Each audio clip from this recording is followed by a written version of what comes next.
guys. Hi guys. আজি মই এতিয়া গৈ আছো ফ্ৰেণ্ড ঘৰলৈ। আপোনালোকে ফ্ৰেণ্ড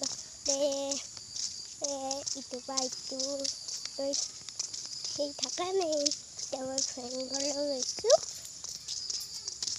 চাওক মায়ে মই গৈ আছোঁ আৰু খোজকাঢ়ি কি কৰিম, দিনটো হেৰি নহয়, ভাল নহয় এইদিন।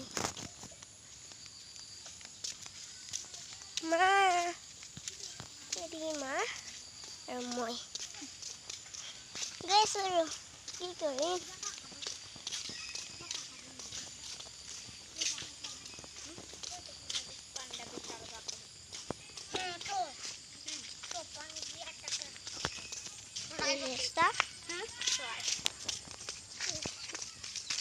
Bye bye.